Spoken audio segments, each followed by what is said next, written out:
Today is Sunday, August 28th, 2022, and I was on Instagram scrolling, and somebody tagged me in a video. Anytime there's some music business clip that's on social media and starts going viral, people want to tag me because they always want my opinion on it.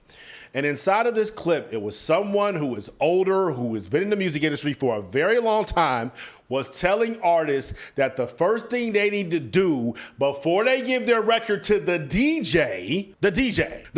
So when you say DJ, are you talking about the local radio DJ on the radio station that none of us listen to? When you say DJ, are you talking about DJ Envy of the Breakfast Club? Do you know him? Because I don't. You gonna get my music? When you say DJ, are you talking about the local party DJ that's gonna play the record in the middle of his Drake and Little Baby mix, and everybody gonna go crazy for Drake? They gonna calm down for my record. They gonna go crazy for Little Baby, and he gonna tell you I'm never playing this again because it made the party whack. Are those the DJs you talking about? It's 2022. That DJ shit don't matter. And the reason I'm starting this video off like this is because I have been doing this for too long, and I have seen what happens when people listen to this. This information is why a lot of independent artists cannot figure out how to take their career from here to here, and it's the reason that I have had my career do all the things that I've done, chart #1 on iTunes, get millions of streams, and I flipped $300 to $300,000 selling Spotify playlists. There's too much misinformation out here for independent artists,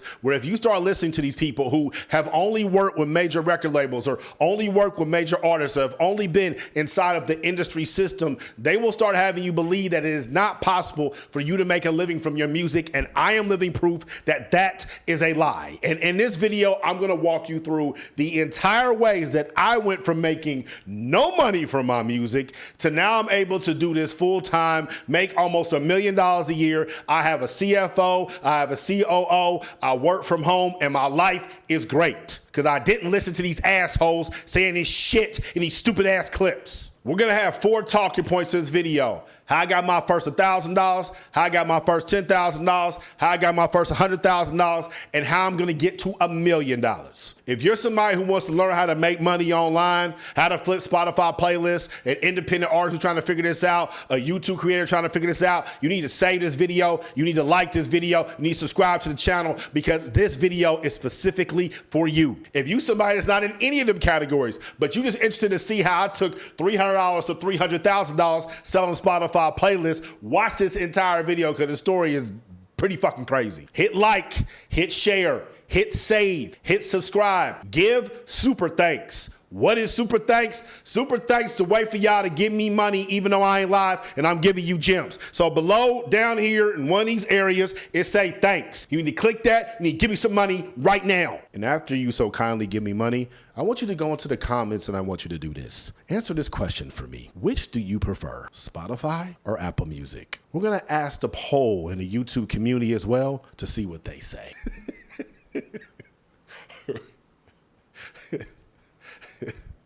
That was actually pretty funny. My ducks, my swans, welcome to the pond. No fluff, we get right to it. How I made my first $1,000. I'm smiling, man, because this really gonna take me back, and it's like a really a beautiful story because a lot of people contributed, and it wasn't just me. So I started dating my woman, which is an unfair advantage I have, and she's really important throughout this entire story. I met her on March 7th, 2015. And we started dating on March 24th, 2015. When I met her, when her best friend was getting married and she was in the wedding. And so we had to do all the bridesmaid, bridal party and all that shit. And the groom in the wedding I had never met before, but he was a super cool dude. His name's David Gibson, at D1 Gibson on all social media. And at the time, you know, this is 2015, because I told him I made music, I just dropped my album, now I'm trying to learn how to market. He said, you need to get on this app called Periscope. I'm like, what the hell is Periscope? He said, bro, it's the next best thing. And in the middle of his rehearsal dinner or whatever the hell it's called, I don't know what it is, I ain't married. He pulled out his phone and he went live on Periscope, and he was talking to the people on the phone, and he was saying, hey, what's up, Saul from Brazil? Like, hey, David, how you doing? And I'm like, do you know these people? He's like, nah, these people are in Brazil watching me right now. This person's in Utah, this person's in California, this person's right here in Nap. David Gibson showed me the power of social media in that moment, and that changed my life, because now, as an artist who's trying to get his music out there, I'm going on Periscope every single day, because I felt like Twitter kind of had lost its vibe. I felt like Facebook was for families and shit. And I felt like Instagram was for niggas that was trying to stunt or chicks that was trying to get their titties out there. Remember, this is 2015. So I looked at Periscope like, this is an open market. Like, I can come in here and I can penetrate this, pause, and I'll be able to get market share that I'm not gonna be able to get on these other platforms. So I started going live. And the first time I went live on Periscope, I was coming to them for the, Coach Clark motivational, you can do this, ET preacher, like motivational, because that's what everybody on Periscope was doing. I was trying to adapt to the environment. But after I did my 10 minutes of live motivational speak, I mentioned that I had just dropped my album. And so I went live the next day. And when I went live the next day, some of the people that saw the terrible motivational 10 minutes the day before came back. And one person that came back, her username was Shay6363. I'll never forget this for the rest of my life. Shaylee Young. And it's the second day on Periscope, and I'm back in the motivational ET hip hop preacher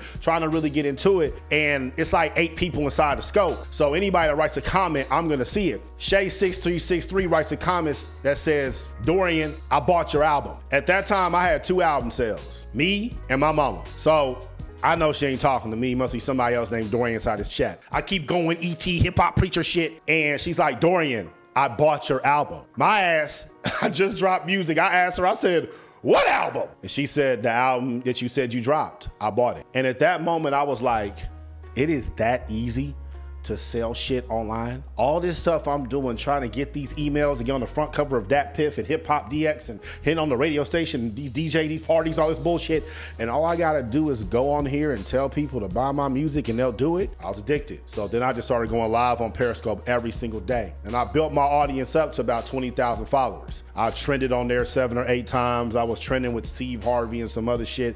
And that really showed me the power of social media, being consistent, how to build an audience. We would have contests on Periscope. We would have political debates on Periscope. We would have Jones sessions on Periscope. If you are a day one duck or a day one swan and you were there during those Periscope days, I want you to write in the comments right now. Let people know how it was, man. That was a training ground for everything that I've done in social media. One day we're on Periscope and we were talking about the music business, and we were talking about Nelly's tax situation. There was an article on Business Insider that was talking about how Nelly could not pay his taxes, and Business Insider actually did the streams of how many it would take for Nelly to be able to pay his tax bill. This is September 2016. So at this time, people really wasn't that hip to streaming and getting the money off of that. Like, we was listening to Spotify, but I don't even know if it was Apple Music then. It might have been Beats Music, but we weren't streaming. We were still CDs. We were still SoundCloud, which is streaming. We were still YouTube. We were still trying to hold on to the traditional way that we listen to music. So when I go to this article and they've done the calculation for how many streams Nelly would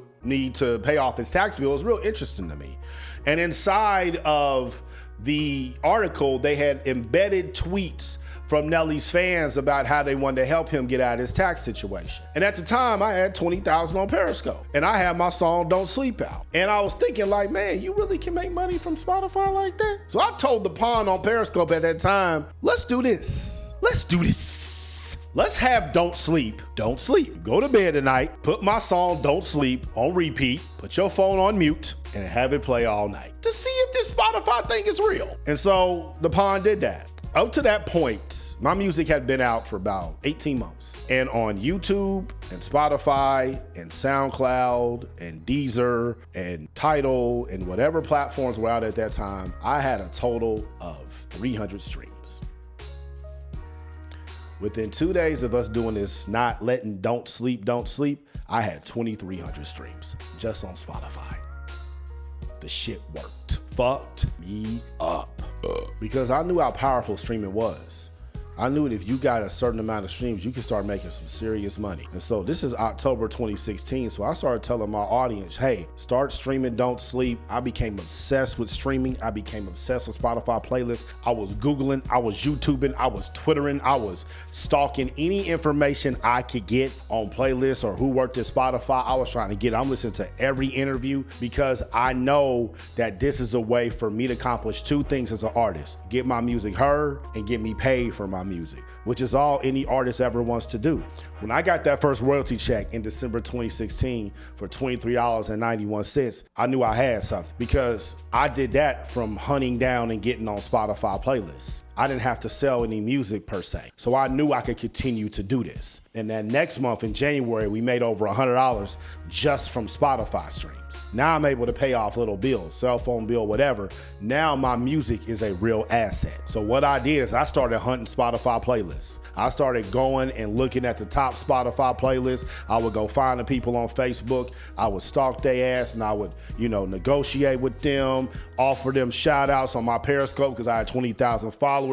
Shout outs in my email to try to get more followers on their playlist, trying to work out deals to get my songs placed. And I got songs that I got placed on playlists back in 2017 that I'm still at the top of to this day. That's 5 years I've been getting residual income every single month just because I shopped my song to Spotify playlists 5 years ago. I planted those seeds. Because I was shopping to so many playlists, I developed my own Spotify playlist network of 300 plus playlists. So I didn't just feed them my song, Don't Sleep. I fed them Sunshine, I fed them Rotate, I fed them Even Love Me, Michael Porter, all my songs I would put inside this distribution network. And next thing you know, I had 1 million streams on my song, Don't Sleep, and about 3 million combined. And I was able to get this plaque. If you were somebody who was really serious about trying to get 1 million streams on Spotify, trying to get your songs out there, how to get on these Spotify playlists, I'll walk you through how to do all of this in my music marketing course. Game 6, I dedicate specifically just to the Spotify game because there's a lot of nuances that's involved in shopping your songs to Spotify playlists and identifying good Spotify playlists that most people don't know because nobody was teaching this. I'm telling you, I had to learn all this on my own. I had to see what was a good playlist versus a bad one, which one had bots, which ones had real listeners, which one was gonna give me a lot of streams, which one was gonna get me nothing. I had to be able to identify it. I had to be able to eyeball it. And I teach you all that inside the course. Click the links below. Buy that if you're serious about the Spotify game. You can't get this information anywhere else because ain't nobody else did it. So now I got this distribution network. My music's making me money every single month. And as you can see, these are our royalties from CD Baby. You can see how much exactly we were making each month, and all that ended up totaling over $1,000 from just the music alone. Now, this money was cool, man, but I knew this wasn't scalable. I'm not about to be sitting around shopping my music to Spotify playlists all day. To get 1 million streams on Spotify, that's $4,000. My job at that time was paying me $5,000 a month. So I knew I couldn't leave my job to do this. And the playlist game can be kind of tricky. People can take your song off whenever they want to. Playlists can get shut down. Playlists can get botted up. They cannot start popping up in the algorithm on Spotify, all types of things outside of your control. So that's not good for a rapper in their music career. So I knew I had to find a way to be able to leave my job, but I wasn't gonna leave my job unless I could get to 10K a month. If you wanna know how we got to 10K a month, hit like right now. If you wanna know how we're gonna get to $1 million, watch the entire video. How I made my first $10,000. Because I've been shopping my songs all these Spotify playlists, I now had a distribution network of around 300 playlists. I knew that this was like my own radio network. I could basically call a radio station and tell them to play Don't Sleep, Sunshine, Rotate, whatever it is that I wanted. And I knew other artists would want this. But how could I possibly turn this into something lucrative? This is why everything in your story, whatever you going through, whatever jobs you got, matters. When I was 28 years old in 2012, I worked at a company called Total Quality Logistics as a freight broker. What freight is, that is truck transportation. So them semis you see on the highways, that is freight. And everybody needs freight moved from somewhere to somewhere. So a company like Walmart would call Total Quality Logistics and say, hey, we have a truck full of cucumbers that we need to go from a Walmart in Seattle, Washington, down to Miami, Florida. Do you know any truckers that are driving from Seattle to Miami? We would say yes, and we would send out an APB, an email, a DM, I don't know what the hell it was, some proprietary system they had, to all the truckers like, hey, we can get you a ride from Seattle to Miami, Walmart, this is the price. And we would tell them the price is $2,000. Our phones would start blowing up. We had our own system to see who was legit, who wasn't, who done ran off with trucks before, who done got caught selling coke on the road. Get you a good trucker, pay them the $2,000. Walmart's gonna give us $3,000 for it. Trucker don't know that. We keep the $1,000 difference. I knew with this playlist thing, I could do the exact same thing because a lot of these playlists were charging me, but they were only charging me like $25, $50 because the playlist network was new. This was a new market. Nobody knew what the prices was. And I was getting on a lot of these playlists for free. So with my playlist network of 300, I can guarantee you at least 20 placements. We can definitely get you 6, 3, or even 1 placement. So I said, shit, I'ma just act like a broker for playlists. Why not? Because artists want to get on playlists. I got the connects. I got the relationship. I'm gonna make the money off of it. Like I told y'all before, this is a new industry, a new market, no prices have been set, so I decided to set the prices. This is what I thought the relationships were worth. This is what I thought the playlists were worth. But y'all know how I really picked these prices? I had to think to myself, how much money would it take for me to get up out of bed to process a sale? And bare minimum at that time, I would have got out of bed at 2 a.m. for $100. But just like shopping your song to playlists can be tricky, building a business just around Spotify players can be tricky too. So I knew we had to have something else balancing it out. One thing that really irritated me about the music business is that there wasn't anywhere for independent artists to get everything done. There was no one-stop shop to get your logo, to get your cover art, to get your biography written, to find a music video director, to get your engineering done, to get your Wikipedia page, to all these things that every single artist needs. There was no one-stop shop for it. You had to develop these relationships or go to Fiverr or go to Upwork and hope that you could just piece a team together. So I already had a team because I had been putting out songs. I had to get all this stuff done. I've already vetted through all the bad people, so I know who's good. So I knew I could also act as a middleman between these graphic design artists and artists. So we built an entire business around this. It wasn't just Spotify places. We did cover arts, we did logos. Once again, I had an unfair advantage because my girl, she knew how to build websites. So we would build websites for artists. She built them for free for us, but we were able to charge. She knew how to build beat stores because that's a very easy thing to do. And we did the one-on-one coaching sessions with me. And because I had so much music business knowledge, because I had been giving so many gems on Periscope, and I was very comfortable talking on camera, this was a great way for me to introduce anything that we have offering at Group 82 and to sell people other packages, because I would do these one-on-one coaching sessions for free at the time, give them all this advice at the end, ask them to buy something, and they will want to do it because ain't nobody helping. Now, this advice I'm about to give right here is for every single entrepreneur going forward. You got to understand this. Whether you set something at $10 or you set something at $100, it still is the same amount of effort. And I knew that. Once again, I priced my company's prices based on how much it would take for me to get out of bed. And some of my prices people said were kind of high. I don't give a damn. This was a very niche market. I'm targeting rappers. I'm targeting producers who are serious and are going to invest money in their career. I'm not about to be doing this for $5, $10. I'm about to do this for $100, $200, $300, $600, $1,000. And this is how you got to think too, because people who are serious, they will pay money. I know sometimes you don't be want to charge folks because you be feeling bad about it, but you got to get past that shit if you want to make some money in this. People who are serious will pay money. It's the reason that we price our courses the way that we price them. Because if y'all are serious about this music marketing knowledge or this YouTube knowledge, you're gonna pay for it. If not, try to piece all this shit together with the free shit and you realize how hard and confusing that can be. I knew we had no money for marketing. I was not about to go spend money on ads and, influencer marketing. I'm not doing that. That stuff has never really made that much sense to me. And the amount that you pay, you gotta hope that influencer really, really rocks with your product. But I knew that social media, you could really get out here, you could start marketing your stuff. So I knew I was gonna have to have a presence on Instagram.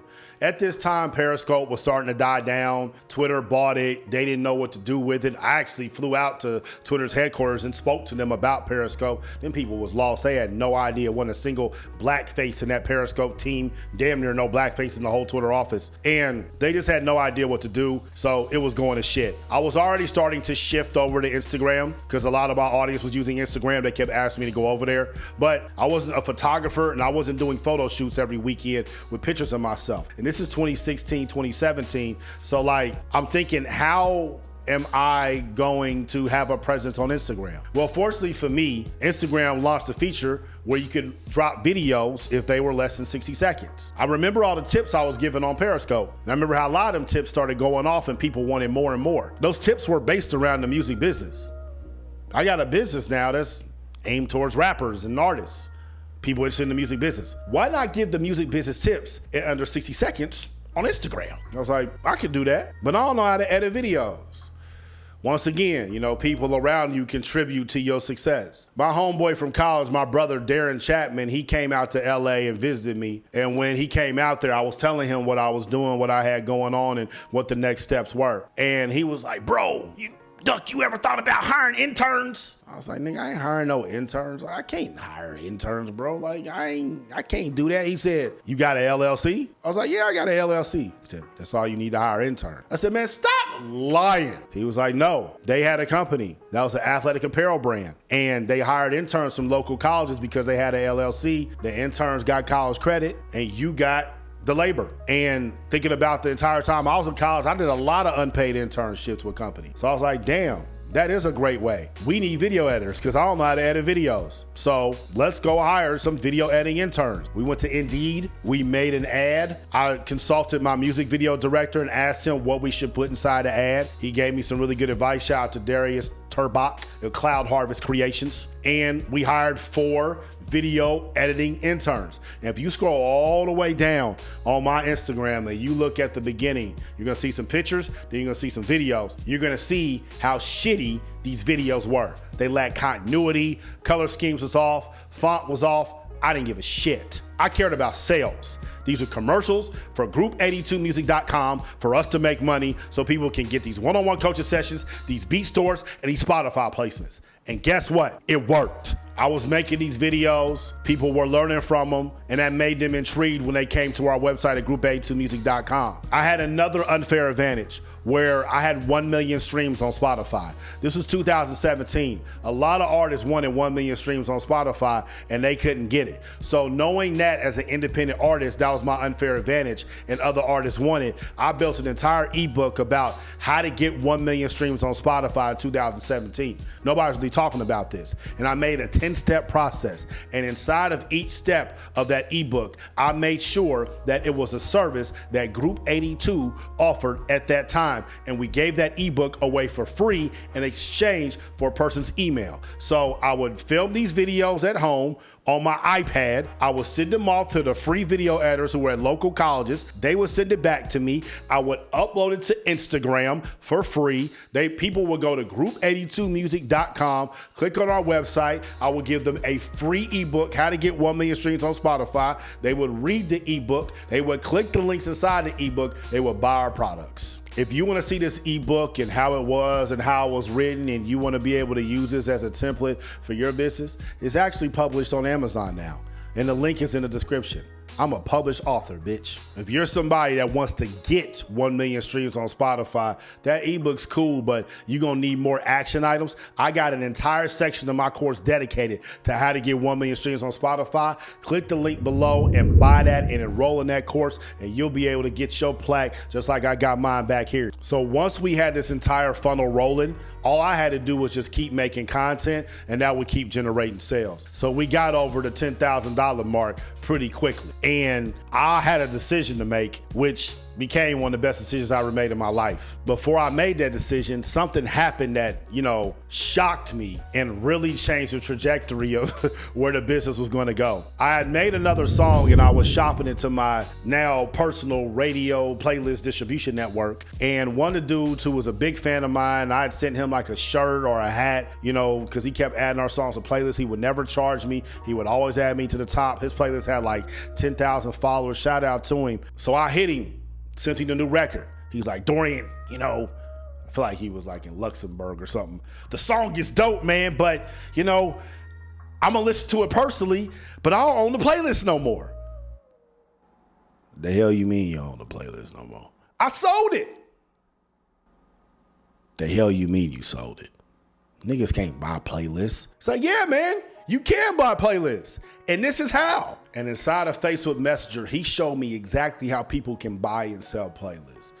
I was flabbergasted. I was floored. I was really pissed off because he didn't sell it to me. But I was really appreciative of him for giving me that information because I knew that this is now an opportunity of me to not lease my network, but own my network. So I did what any real motherfucker would do. I had everybody on my playlist network, all 300 of them, and I asked them to buy their playlist for $50. Some people blocked me, some people laughed, some people tried to raise the price, but 6 people said yes. And the way you actually had to do it back then to buy Spotify playlists, you had to actually go through @SpotifyCares on Twitter. So here's a conversation I had with Spotify Cares when I was looking to buy a playlist. I hit them up and I asked them, said, hey, what's the process? Somebody want to give me their playlist. Hey there, can you give us more info? Blah, blah, blah. Somebody want to give me the playlist. What's up? They said, can you fire over the email address? I asked homeboy for his email. He sent it over. I sent mine. I asked him how soon we could transfer it over. Y'all look, see, 12:17 a.m., 12:18 a.m. I was up late at night. This is West Coast time in LA, and I'm on their head. They said, man, thanks. Can you let us know the blah, blah, blah, blah, blah? I asked the person for all of that. They did it. There's our info. They said, hey, can you unfollow the playlist? Unfollow, boom. Playlist is now in my name. Because I can now guarantee placements because I own 6 playlists, I was able to go a lot harder with the marketing and I was selling a lot more 1, 3, and 6 Spotify placements. Because we were doing this consistently and the content was taking off, we were able to clear $100,000 and I was able to leave my job and do music full time. If you are an artist, and you want access to everything I did to be able to build this entire business and to leave my job and to become an artist full-time, make music whenever I want to, you need to invest in our How to Market Your Music on Social Media course. I talk about some of this business, but I give you all the principles that I learned. I give you the exact plugins I was using. I give you the exact funnels I was using. I will give you templates. I give you everything that you need to expand your music business into realms where it's going to get you paid. Because if you think that you're about to make it by just rapping, it's not going to fucking happen. You have to be able to do other shit. Jay-Z couldn't just rap. He made good music videos too. Michael Jackson couldn't just sing. He could dance too. Some of y'all, that's not your gifts, but you need to know how to market your music and you need to understand how to make money in a creator economy. So you need to click the links below. You need to get in the class right now. YouTube has a new feature. Y'all heard me talk about it before. I'm gonna say it again. It's called Super Thanks. And it's down here at the bottom somewhere. If you like what I'm talking about and I'm giving you great advice, this is a way for you to give me money. This is a way for you to show how nice you are to me. This is a way for you to support the creator, which a lot of y'all don't want to do. 99% of my content is free. Y'all can donate every once in a while. Click right there, click the Super Thanks, give me some money. How I will make my first $1 million. This is when the story gets really interesting. We're posting on Instagram every single day. Group82music.com is selling playlist placements out the ass. We're selling packages. I've left my job at this point. I'm doing this full time. Spotify business development interns. We got graphic design intern. We got website design interns. We are really building a team and I'm learning what it's like to run a business. But one thing we didn't have right yet was the content. The videos of me giving a tips would do cool, but I felt like we really wasn't growing on social media organically like we should have based on the information that we were given. So I started really studying what was working on Instagram, and I was constantly improving our videos, and I kept changing the format. And one of the formats that I did was at the bottom of the video, I had massive text, and at the top of the video, I had the actual video. So it was like split in half, right? The video up top, text at the bottom. And I would have a clip of a popular rapper or a popular figure on the front end, and on the back end, it would be my analysis. And we started posting those on Instagram, and they started going crazy. Not only were we getting traffic from that artist brand, I was also building up my facial brand, pause, and my recognition and Group 82's recognition, because I was analyzing these clips as well at a deep level that was interesting, and a lot of y'all liked it. So I started posting a lot of Instagram videos. That's the only place we was posting: Instagram. But one thing I did ask the editors to do, and thank God that I did, was let's not only make an Instagram version, let's make a YouTube version just in case we ever need to post these on YouTube. I just wasn't gonna do it because, I didn't understand YouTube at that time. And another person who contributed to my success, but I wish I knew what your name was, there was a fan that was in my comments on Instagram, and they were like, Dorian, I love your videos, but Instagram search feature sucks. Can you upload these videos to YouTube? And at this point, I had probably 500 videos in the chamber that we could upload to YouTube. But I had built an audience up on Periscope, and I knew how long that took. And it went to shit. I built an audience up on Instagram, and it was starting to pay off a little bit, but it took a long time. Just the thought of building up another audience on another platform was exhausting. But my audience was asking for it, and I went and asked my video team how hard is it to do the YouTube versions. They said that's a click of a few buttons. I said, you know what? Fuck it. The hell we got to lose. At this time, my YouTube channel had 800 subscribers. I only had a few music videos over there. I think I went live one time. I had posted probably 7 videos in 5 years. This was in July 2020, before YouTube Shorts. My strategy was that I'm gonna come in here and I'm gonna treat YouTube the exact same way I'm gonna treat Instagram. I'm just gonna come over here, I'm gonna upload the video to Instagram, I'm gonna upload the video to YouTube, and I'm gonna go on my way. I don't care what the video does on YouTube, I am focused on Instagram. Within the first 3 months, my channel went from 800 subscribers to 35,000. I got monetized. In my first full month of monetization, I made $8,000. I made more money in my first month in monetization than I ever made from my music almost nearly every month at group82music.com and every job I ever had. YouTube knocked me the fuck out and showed me where my focus needed to be. My brand was getting bigger. I was walking outside, people were noticing me. I recognized that being popular on YouTube is not like when you're popular on Instagram. It's a whole nother ball game.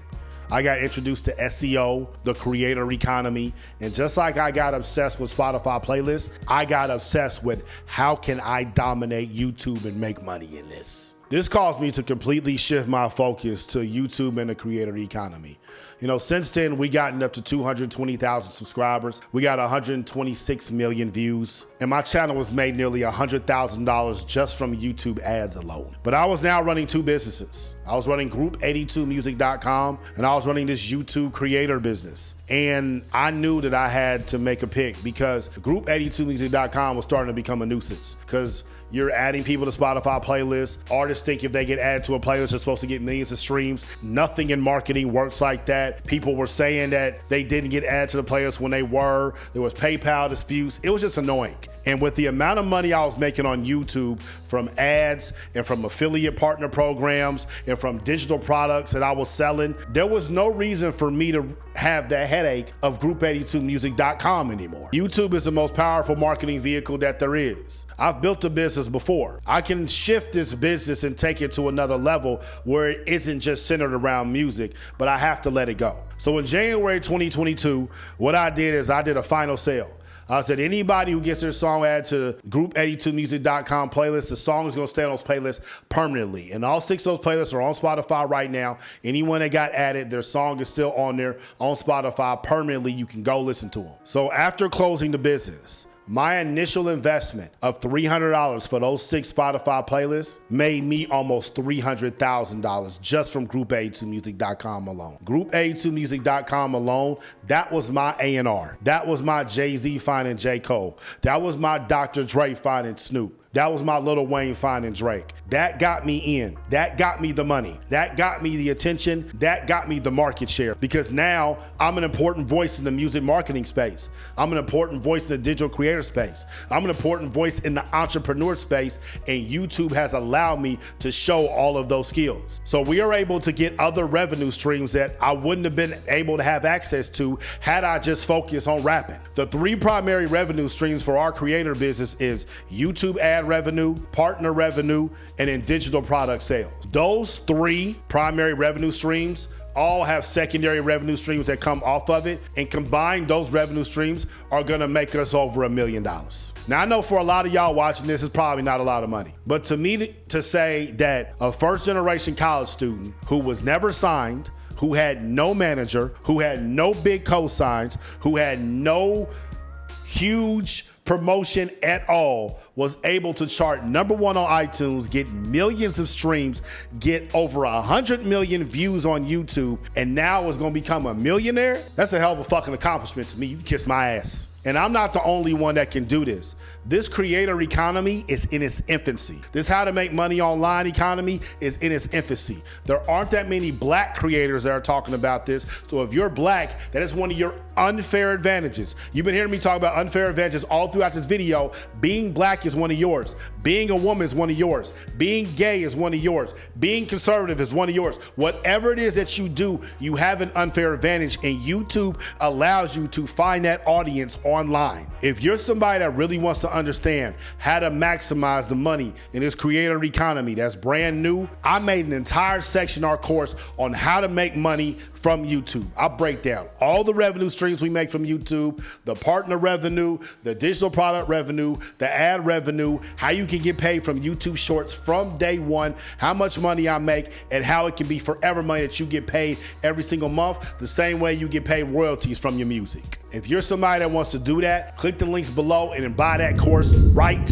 now. If you're somebody that's into knowing about things before they blow up, you want to know what I'm working on, what I'm looking at, what's the next trends, what I'm reading, what products we're using at Group A2 inside of our business, what products that I'm using for my personal business, for my productivity. If you really want to know all these things to add more value to your life, we got a free gift. Our newsletter, SoundWaves. This is something I've been wanting to do for a long time. I've been wanting to write a newsletter. I've been wanting to communicate to the pond in a more direct way. Right now, our email list is really to promote our products and what we got going on and give some tips. But this newsletter, this is gonna be a real conversation. This is gonna be a creatorpreneur conversation. This is gonna be a business conversation, entrepreneur conversation, a black father conversation.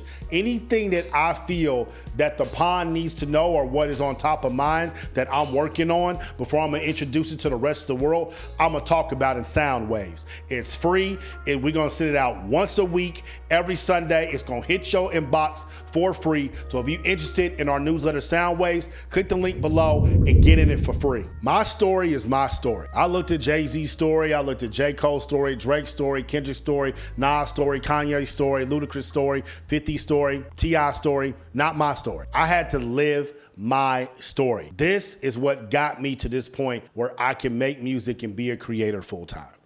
You have to live your story. This entire video was so you can see the framework of what worked for me, and you can take off whatever you need and keep what you don't. If you are serious about trying to make your dreams a reality, you need to save this video. You need to watch it again. You need to watch the mid forms. You need to watch the short forms. You need to go on and look at everything else we got going on this channel, because if you've taken my YouTube course, you know the answer to the question I'm about to ask. What's the #1 metric that YouTube cares about? Session time. What is session time? How long you keep somebody on YouTube after they come and watch your video. So with that said, go and watch this video right here. I appreciate y'all. I love y'all. I'm out the pond. Y'all stay true. Group82university.com.